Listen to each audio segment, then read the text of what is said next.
Hi, it's Pauline with Pauline Interviews, and in part one I talked about a wonderful topic called crystal children, and this is going to be part two. We're going to talk about why these special children are here on planet Earth now, and helping me with this topic is my good friend and psychic, Laurie McQuary. Thank you again, Laurie, for being with me and talking about this wonderful topic of crystal children, indigo children, children with a special aura that have come to Earth to help us. Yes.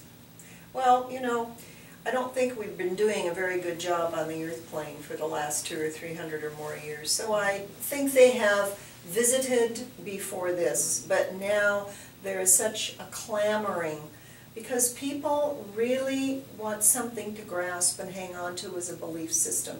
Even your standard religions have been shook, and I'm not against religion, that's people's belief. But there's other forces of people that want something else. They want something they can claim in themselves, and it's the knowing that we talked about last time.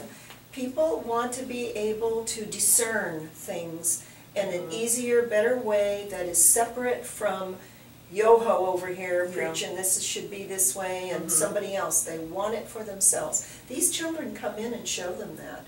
When you have a child who really demonstrates these abilities at a very young age, and I have people constantly email me, come in for sessions and go, please tell me what to do about our grandson. I mean, we want to help him, we don't know what to do. He's different. He's predicted the last 5 deaths in our family, and he's only 7. So that's frightening to some people. It is. And we have to be aware that, you know, sometimes a child has to come in and give startling information in order for people to pay attention. Well, that happened to you with your son when he was 7. Tell us about that. That was interesting. When my second son was 7, why, he was having open heart surgery in California, and I was a nurse at the time, just going through nursing school, and we were ready to do it, and the night before the surgery, why, I had drawn pictures of things in the hospital he'd see, you know, hypodermics and bedpans and you name it, and I was going over this stuff with him, and I said, Scott, is there anything else I can tell you? He says, no, Mom, if it's my time to go, it's my time to go. I just burst into tears, and I thought, this kid's raising me. I'm not raising him. What 7-year-old would say that? I know. Well, I know. Tell me. You know, and this was in the 70s, the early 70s, and you know, not even then. It was late 60s. People were just barely talking about this stuff. Edgar Cayce's material was out there, and a few more, but nothing like when all of this stuff just hit in the 70s and 80s. So I'd been studying Edgar Cayce and a few other things, and I was attending a small group in California because I knew there was something going on with me. I'd had it for a long time. Yeah, I definitely believe we need more highly elevated spirits. I know Earth is called, you know, school or a place where you learn, but sometimes the internet is good on one hand, but then on the other hand you see all the terrible things that are happening in the world. It gets so discouraging, and I probably shouldn't get specific, but even in this country, when I see the things with the GMOs, you know, and I see the little children, and I see, you know, the drug company pushing drugs down people and over-vaccinating children, my heart just breaks. I see a little child, and I'm thinking, what chance do they have? Then I turn to metaphysics. You know what? What? There's hope. There's really hope.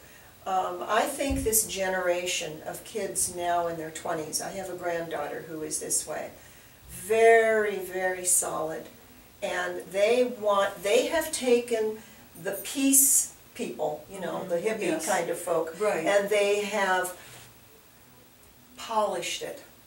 So, for instance, she and her husband, and she's young, she's 24, he wants to be a naturopath, and she wants to do things the right way. They really follow the ecology. There's a whole ton of people like this. We know a lot of them are in the Northwest, but they're everywhere. And they're this age group. They're early 20s to probably early 40s. And these are kids who've grown up looking at these things you're talking about. The things we shouldn't be doing, the stuff with the earth, with our health, all of it. So there is hope. I believe it because I'm online a lot, and I do a lot of research, and I interview a lot of wonderful people like you who are doing good things, and I believe there's hope. There's the mothers that are marching against you know, what's going on in our food. So there are people that really care. So I would say the important lesson here is to educate yourself, don't you think? Exactly. And become, And question. yes. You know, and I'm guilty, but I went to the grocery store the other day and I picked up the cheaper apple juice just because I did, and I brought it home and I went, oh my God, I should have read this. It says concentrate from China on it. China gets pretty scary, yeah. So, you know, you've got to be your own gatekeeper. Well, sometimes you don't know, like I buy toothpaste, and I read if it's fluoride in it, it says if you swallow, call the poison control. I mean, what's that all about? You know, some things you don't even... So we'll go back to baking soda. Remember when we used that? It really did whiten your teeth. But I think this is a big transition for all of us. And the transition is about, let's take everything we've learned from the past and let's funnel it and filter it so it comes out the other side, so that we use all the good stuff and we discard the stuff that ain't working. So, just a word of advice, because we are bombarded by the negative, and I know negative energy breeds negative energy, so how do we, even though we have those inspirational parts, how do we deal with the negative, we keep being bombarded with the negative? You got to ground yourself. Okay. You know, I sit in here and do several readings every day, and I get wonderful people with sometimes really heavy problems. Then I turn on the news and I go, oh my God, it's really getting bad. Yeah. I go out and sit in the hot tub with my husband. I go for walks with him. I go swim, sometimes twice a week. I try to do 70 minutes a week anyway, to discharge all of that. I want you mindful. I don't want people not to read the news. You need to know what's going on. Don't wear it. Don't wear it, right, just okay, it's out there. Yes, horrible things. Some guy shot up a family of 5 the other day, Becky's. I am so sorry. But that's not part of my world. I bless it. I hope to God somebody helps those kids that were left behind. Yes. But don't be in the world, but not of it. Right, because it doesn't That's what Rudyard Kipling said a long time ago, and it was right.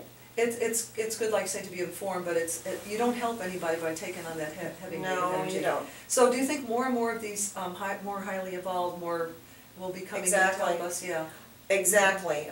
We just heard, you and I, about a woman who had children at 49. Boy, those were kids that they were going to come no matter how long it took. And her sister at 52. Well, you watch those kids, because what we've got now is, it's speeding up. It's a time where it is burning daylight. We have got to get things straight. We've got to get global warming taken care of. We have tons of things, but most importantly, the human spirit. That's what we have to foster, and we have to take care of the young ones coming in and encouraging that, because they got a tough job. We have not left them a great legacy. No, no. The human spirit, though, you just said it, that is it. The human spirit. It's ignited, it's there. Yeah, I think it's wonderful. Well, we talked about why the crystal children are coming in. Now we know why. The next important step is to recognize them and to nurture them. So we're going to come back with part 3 on how to recognize a crystal. Well, we talked a little bit about that, but just to summarize, we will tell you how to recognize a child and how to nurture that child. Thank you for watching Pauline Interviews.